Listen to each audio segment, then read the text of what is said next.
to the second half. My name is Dayabhadra. In the second half we're going to be looking at the figure of Akshobhya. And you can see a picture of Akshobhya here on the shrine. This deep blue Buddha. But I'd just like to take you back and maybe have a think about maybe the origins of some of these symbols or some of these pictures that we see, some of the Buddhas. So take you back to the time of the Buddha, 2,500 years ago, and of course, you know, the Buddha was teaching for 45 years, from about when he was 35, and he died around when he was 80. And he taught a lot of things, and he taught in many, many different ways. And sometimes it's come down to us that the Buddha was, a very rational, teacher, and of course he was. But he wasn't just that. You know, he taught mythically. He drew on the myths of the time, of his, very, very rich time. In ancient India, the myths of India, he taught with poetry as well as concepts, and he also, it wasn't just what he said, but he had a real presence. People really responded to the Buddha. People really responded to the presence of the Buddha, even without him saying anything. They'd really notice that there was something different about the Buddha, and sometimes that was enough for people to notice, that something about the Buddha. There was something mysterious, something other, something magical about him, and a lot of people had a very strong response to the Buddha. And felt a lot of reverence, and there was a lot of feeling towards the Buddha. I think sometimes, we can come down and sort of we read about the ideas and we like the ideas, but actually there's an awful lot of feeling involved in Buddhism, and certainly in the time of the Buddha there was a lot of feeling towards the Buddha, a lot of reverence and devotion.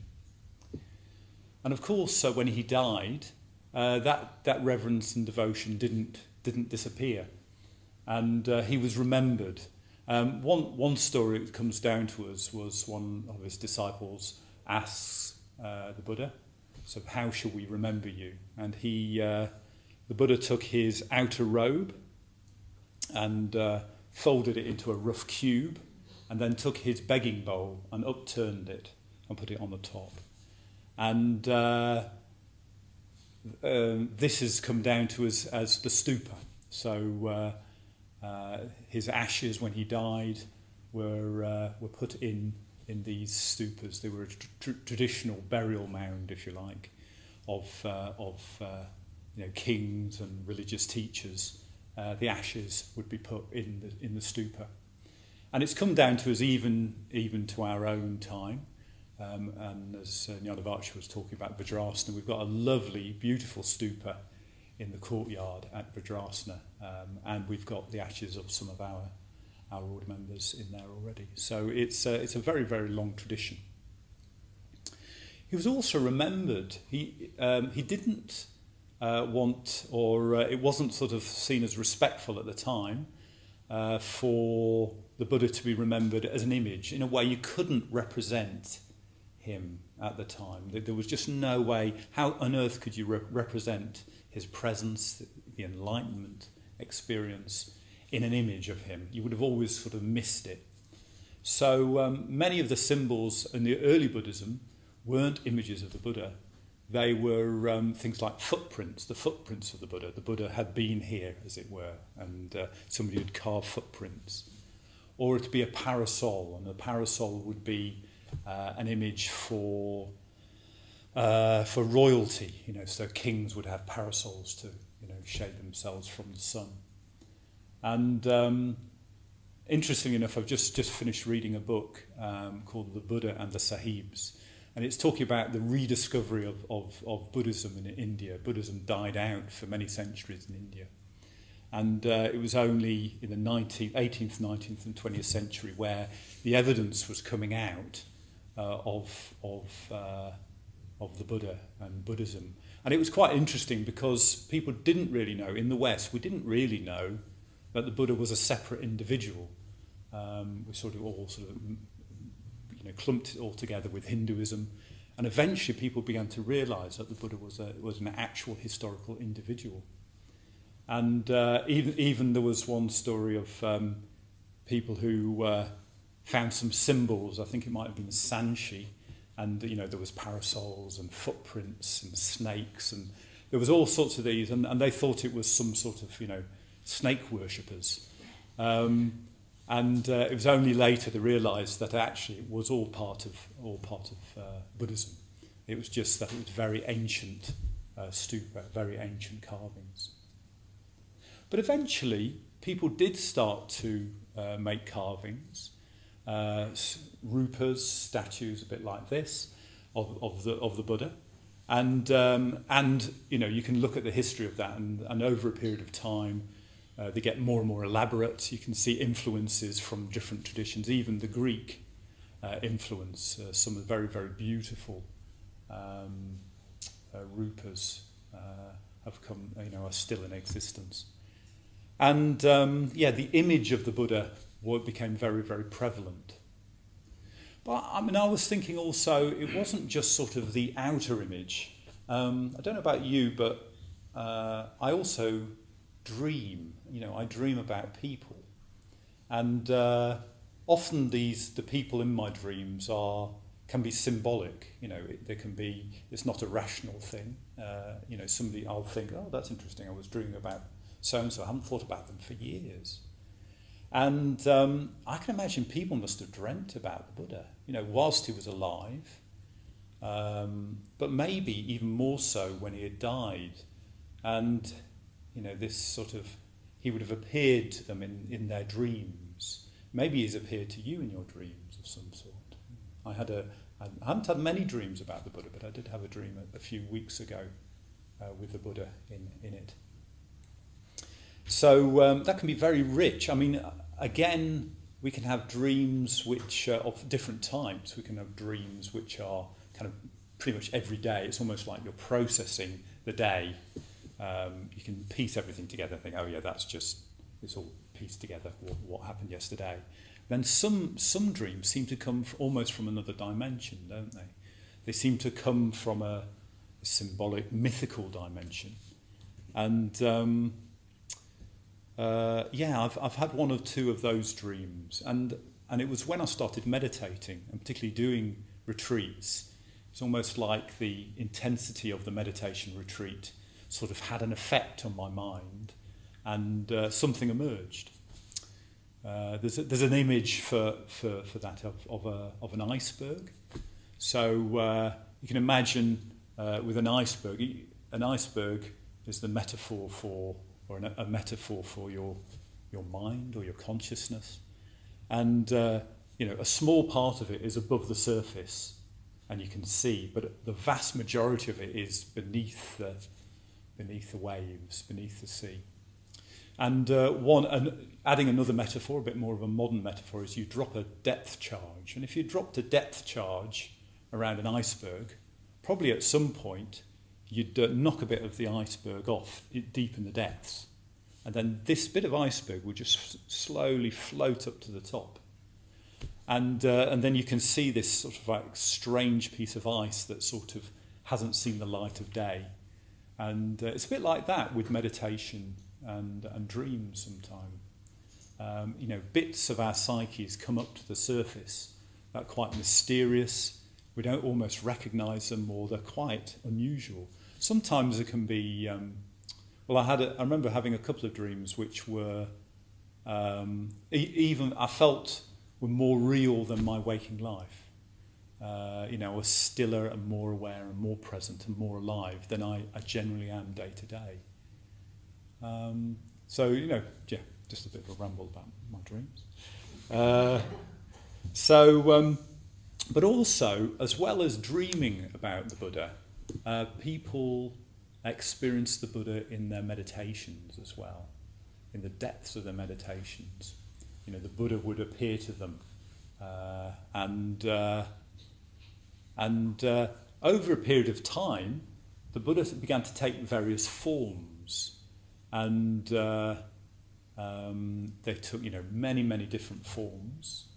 And one of the forms was Akshobhya, and he was one of the earliest, I believe, one of the earliest archetypal Buddhas, let's call them, who appeared.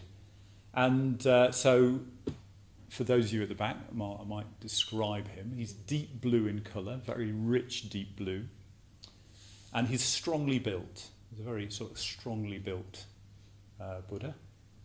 And his right hand is in the earth-touching mudra. The mudra is a hand position, and he's touching the earth. And we'll say a little bit more about that in a bit.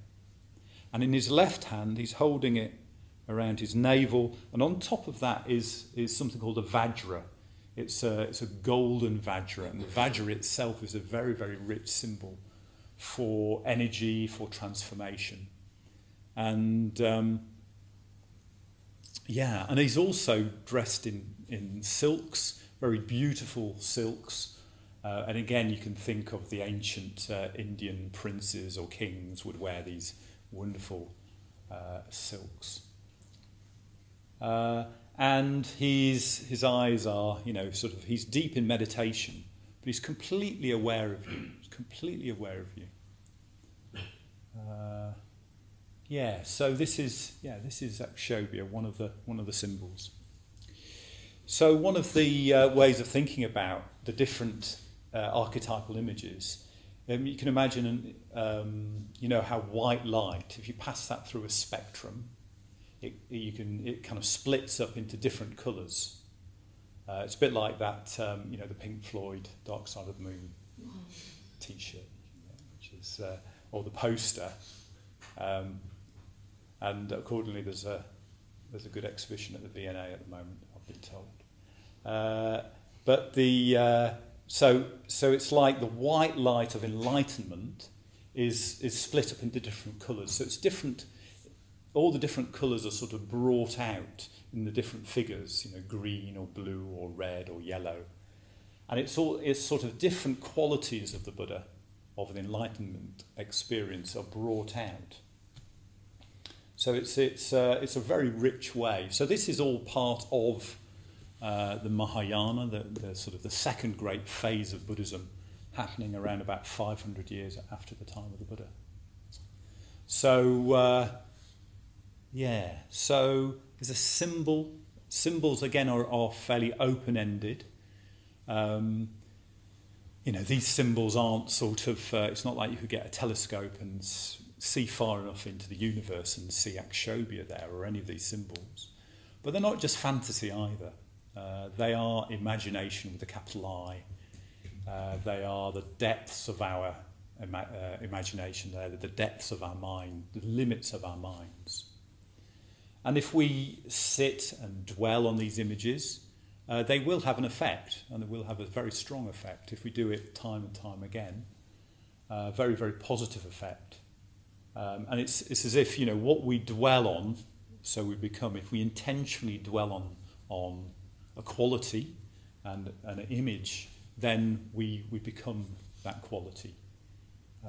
So over a period of time, these they came out from people's meditations, and they came into they took a life of their own, really, and people began to relate to them, you know, and paint them and sculpt them, and whole groups of people would feel a lot of devotion towards these figures.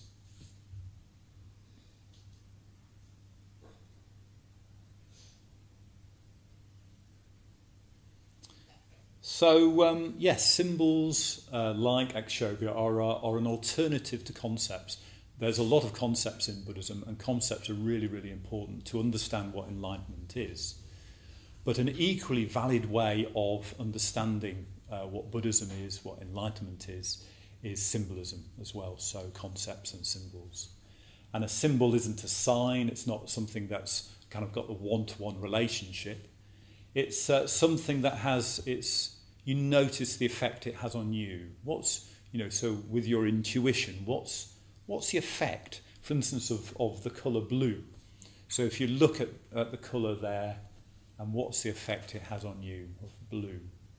Or if it was red, a red Buddha, what would red have on you? And it might be different for different people. And the more you do it, the more you could sort of tune into that and have notice the resonance in yourself. Also like to think of this whole area, in our own tradition of, this whole area of myth as well. So I was looking on my bookshelf and thinking, what's sort of similar in a way? And I read the Odyssey a few years ago. And one of the things that really struck me with reading the Odyssey is that, yes, it's a story of an adventure, and Odysseus gets stuck on an island and meets Cyclops and various other things. But there's this whole other level of the gods and goddesses. And it's all interwoven, and it's not sort of seen as separate. And it's very much part and parcel of the whole story. And I really, really loved that. Every now and then Odysseus would give an offering to the gods.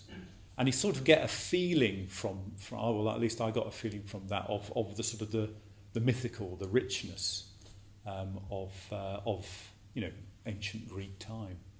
And so maybe that gives us sort of a glimpse to how maybe ancient India could have been at the time of the Buddha.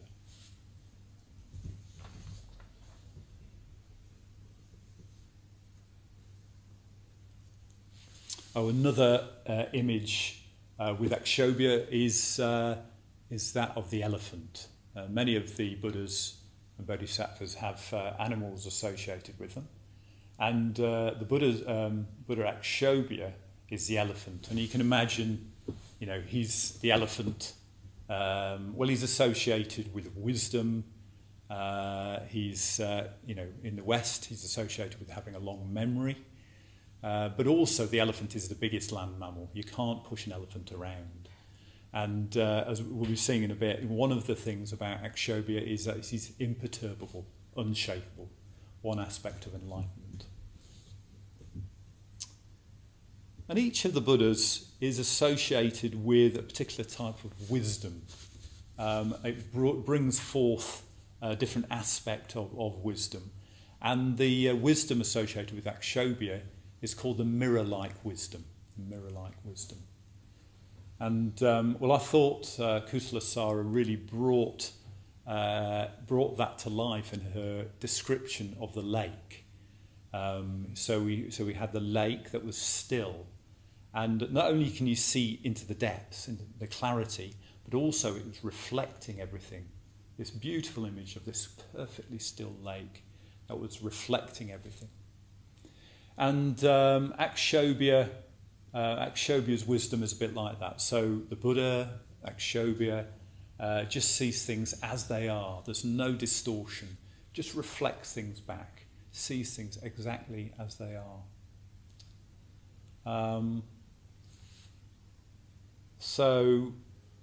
In a way, we all have a mirror, if you like. All our awarenesses are mirrors, but maybe they're not quite as undistorted as a mirror, as a mirror-like wisdom, as this sort of completely flat lake, undistorted. Maybe we do distort what we see.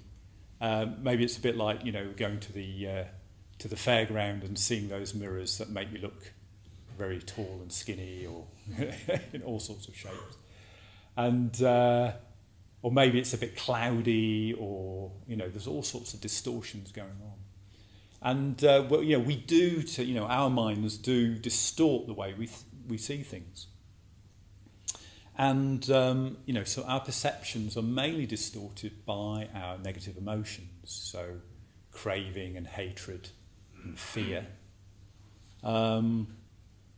And our interpretation of things is coloured by our emotions often.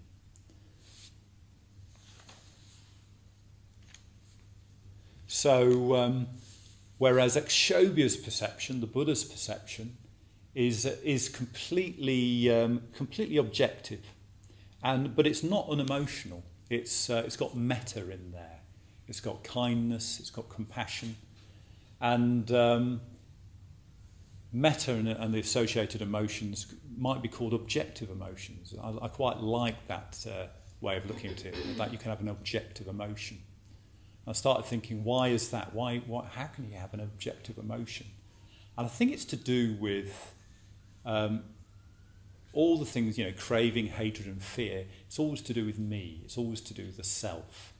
And it's the self that distorts our view. It's our vision. And whereas metta is, we're wishing loving kindness to ourselves and to others, and it's like the self is taken out of the way. And in that way, you can just see things clearly. You're not buying into the situation and wanting things to be different. You're not trying to push things away or grasp things towards you.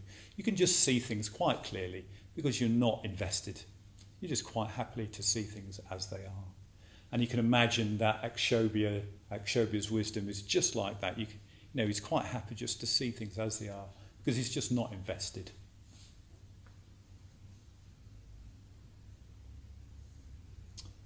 Yeah, so he's not attached maybe to views. So views might be, you might talk about views as ideas, maybe underpinned by emotion, and but we all have views, and it's not like the Buddha didn't use concepts, didn't have thoughts, but he wasn't attached to views. He wasn't attached to his thoughts. So I was just wondering, how do we know if we're attached to a thought or a view? Any thoughts?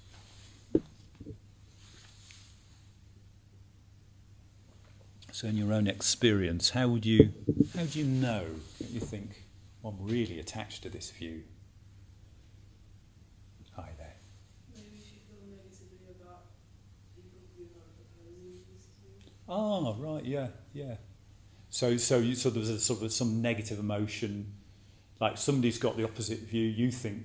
My view is right, You're right, yeah. So maybe you polarise, and there's an emotional charge there as well, isn't there? Yeah. Any of that? You can feel the hooks. Ah. A hook in you and a hook in that. Yeah. It's not clean, is it? It becomes. Yeah, you're definitely hooked into the situation, aren't you? Yeah. I think you're right. I think it is that you're hooked in, and there might be anger there might be defensiveness. So it's something to watch out for. It's very interesting that, if someone says something you don't agree with, and it's not just that you go, oh yeah, I don't agree with that, but there's something in you that suddenly goes, that's outrageous. You feel indignant. Well, that definitely means you're attached to a view, and we've all got it. It's all part of being human. But we can move towards holding our views more lightly and maybe even provisionally. And so the Buddhist tradition talks about moving from wrong view to right view, and ultimately to sort of no view at all. And that no view, again, isn't so the Buddha hasn't got a blank mind, as it were, can quite happily use concepts, and the historical Buddha did use many, many concepts, but isn't attached to them, doesn't buy into them, isn't angry and upset when somebody else disagrees with him. But what are wrong views and right views? Well, one way of thinking about it is a right view is something that's in accord with the way things truly are. And opposite to that, a wrong view, it isn't, as it were. So a right view Well, for instance, all things are impermanent. So we might think about that and dwell on it, etc. But that's, if that's if we agree with that, we might sort of really look into that and sort of explore it for ourselves. But that's seen as a right view. So that's the way things are. All things are impermanent. But a wrong view would be saying there are things that are permanent. But there's many, many different ways. Yeah, lots of different views. So part of Buddhist practice is learning to spot our wrong views and learning to cultivate right view as well. And that's not a simple thing, and it takes time. But it requires learning about Buddhism, seeing what the Buddha taught. It requires reflecting on the teaching and meditating on it as well.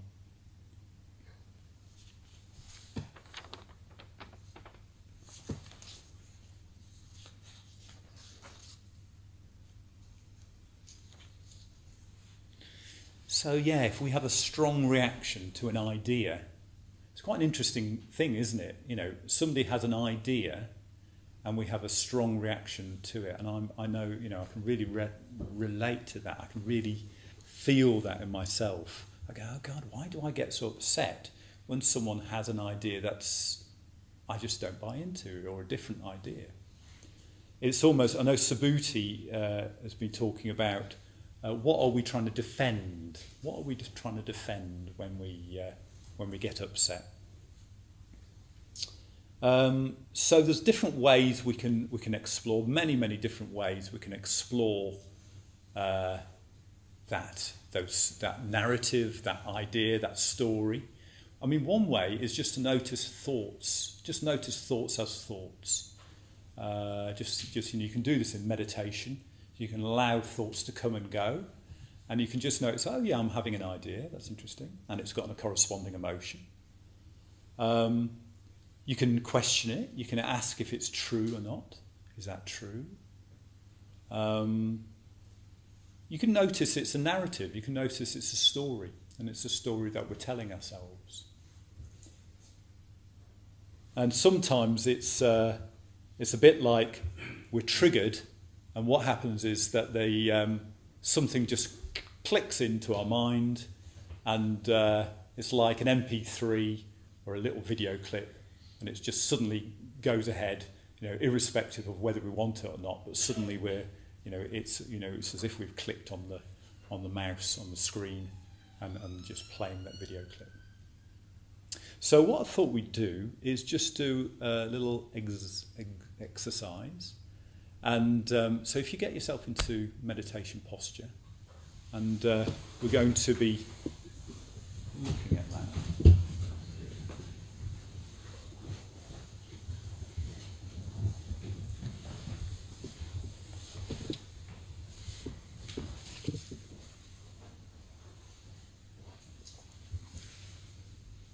So, once more, settling into your meditation posture.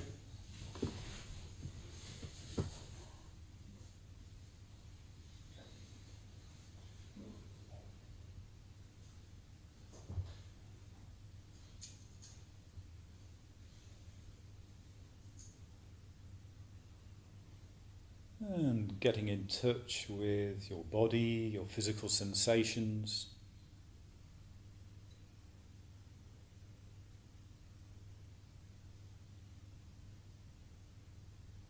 And you're grounding yourself.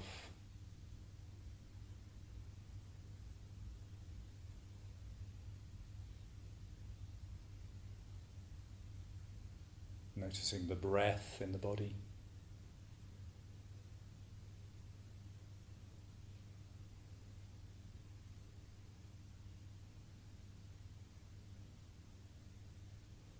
And then noticing how you're feeling at the moment.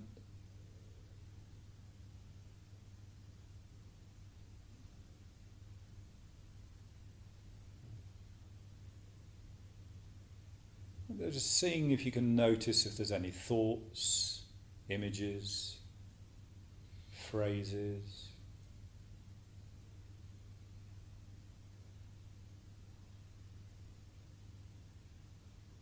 We can just be honest with ourselves, having a mirror-like awareness of your experience as it is right now.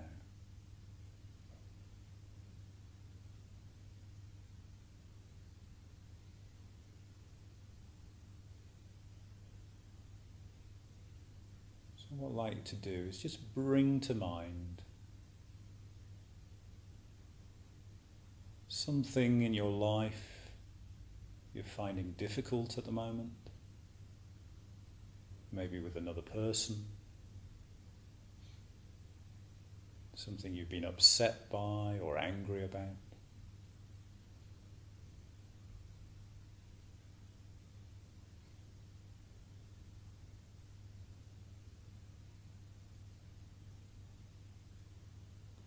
And when you bring this to mind,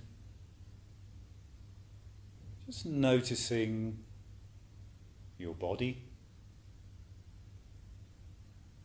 Is your body reacting when you bring this to mind? Is there any differences in how it feels?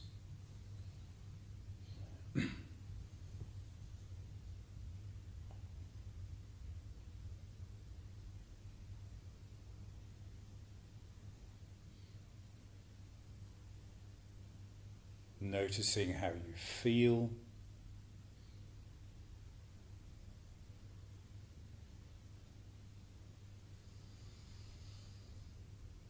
You might like to breathe into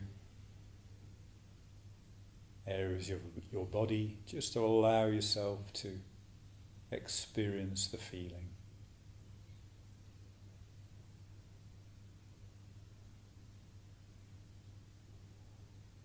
And noticing any thoughts,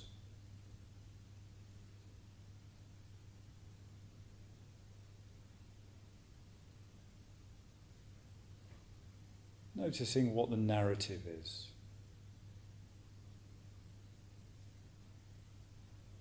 What's the story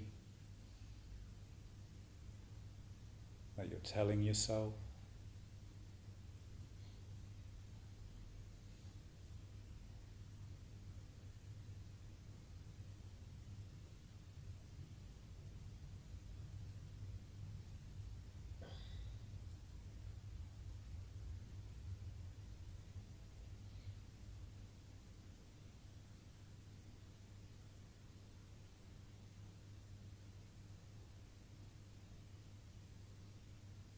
And can you notice that it is a story?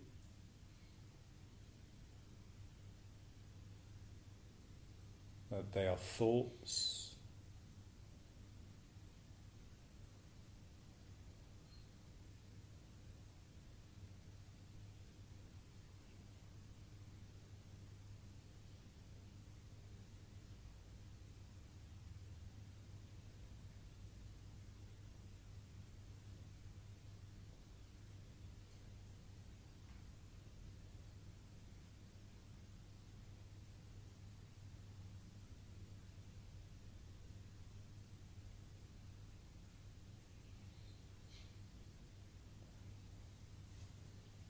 And then just broadening your awareness, letting go of the example that you brought to mind.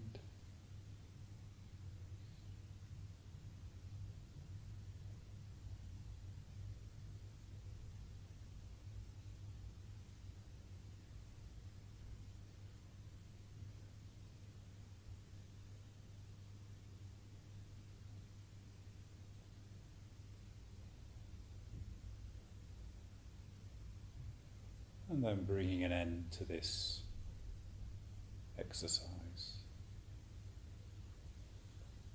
And coming out of your posture when you're ready.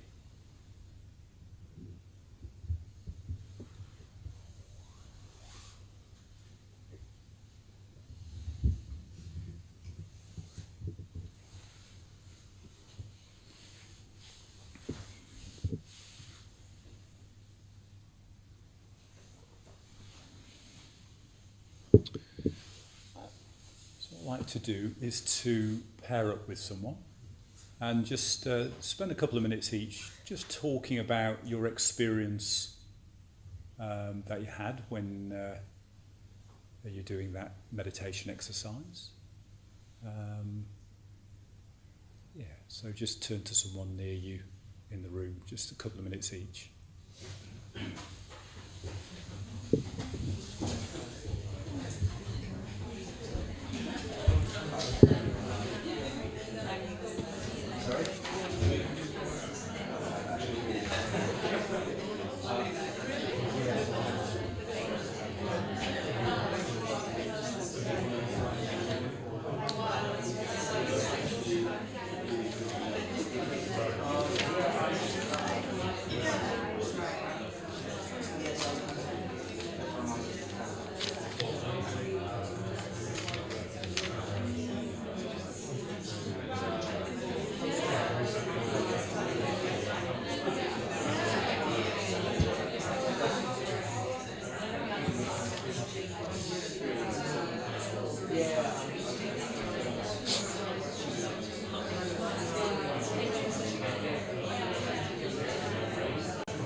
So, I'm wondering if there's any reflections on that exercise, any thoughts about it? I was thinking, it's a sort of situation of person I'm sort of angry at, and what I realise when I'm doing it, I'm also sort of angry at myself as well, which I don't really think about. But I always think about I'm angry at that person. Oh, yeah. So that feeling almost gets turned inward as well. Oh, yeah. So I've really thought about that before. Oh, that's interesting. That's interesting. It's sort of this, is it the feeling of anger is sort of It just goes in all directions. It's all, yeah. Yourself as well as other people. Yeah. That's interesting, isn't it? There's the image of the burning coal when you pick up, as it were, a metaphor of trying to throw a burning coal at someone. the first person you hurt is yourself. Yeah, yeah, that's interesting. Yeah. Any other thoughts? We both talked about the finding a balance in something. So in terms of one of the challenges I was facing is a question about, right, I need to defend myself in this situation. And then actually recognising, okay, now I need to be assertive in this situation. Oh, okay. Yeah, So yeah. if I'm going to defend myself, I come from that place Yes. of anger or Yes. shame or fear. Yes, yes, yeah. And my ability to think creatively just goes, Yeah, yeah, yeah, yeah. Yes. And if it's talking about how just finding that balance and actually the Yeah. image of the elephant, the ability Oh, yeah. to say, okay, Yeah. breathe with this. Yeah. See. Yeah. So finding perspective maybe, and also sounds like it matters what what narrative we use, as it were, how we interpret something. So if the story is I've got to defend myself, that will bring about a certain dynamic. But if it's like, well, I need to be assertive, is it in some ways we're creating our experience, we're sort of creating our world. Yeah.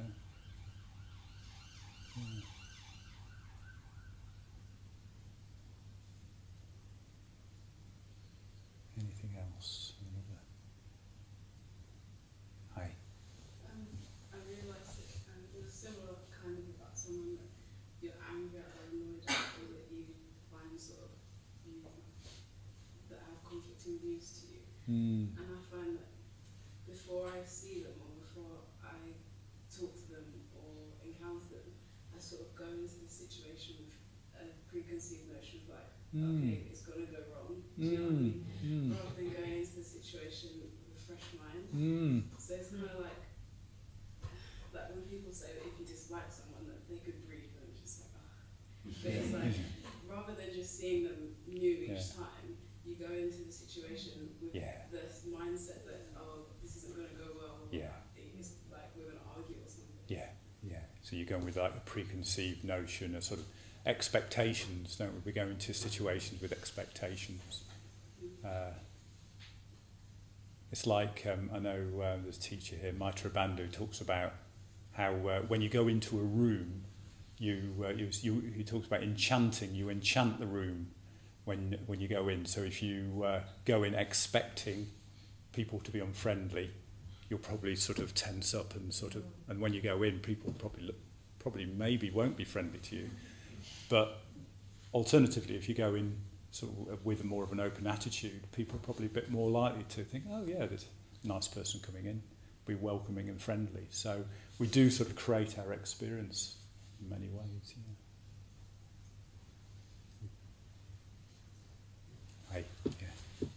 There was something interesting that you said that I think my partner here and I were talking about sort of anger going in all different ways, and I had a very restless, extremely uncomfortable experience, well, earlier in the meditation and just now in smaller practice, and I've been grappling with a difficult situation with colleagues and friends / colleagues, and that experience of the anger just kind of going in all different directions and losing the ability to focus and actually retain why I'm upset, not retain it, but focus on it and actually be proactively and creatively responding to that issue, which I know is important.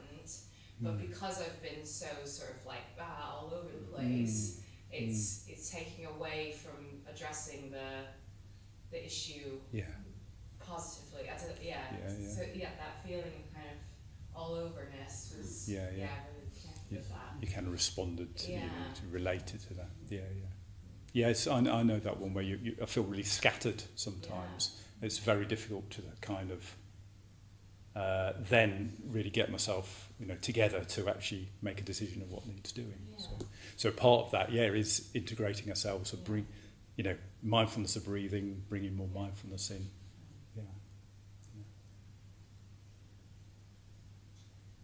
Jane. I suppose I'm just thinking, you know, when something very big, myself and my colleague faced something very sort of big and tragic and whatever in our Mm. last week.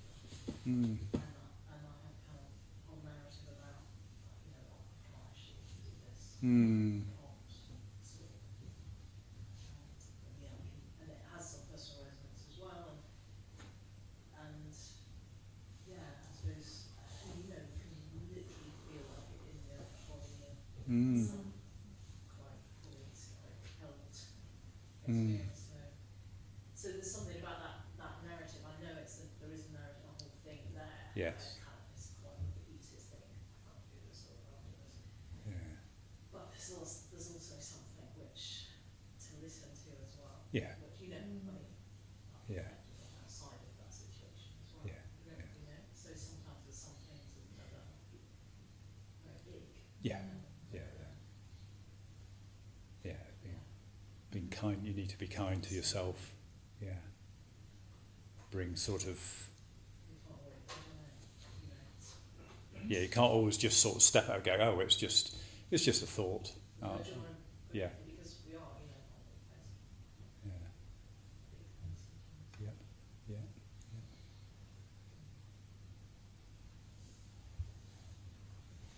So,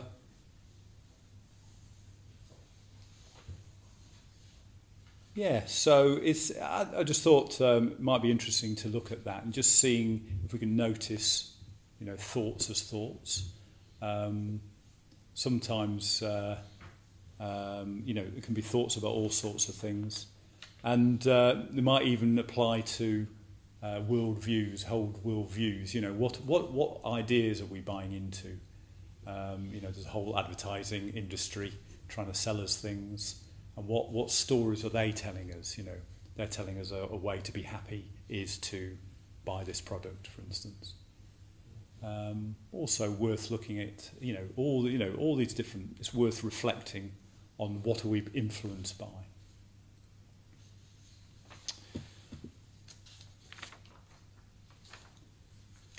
So I'd like to move on,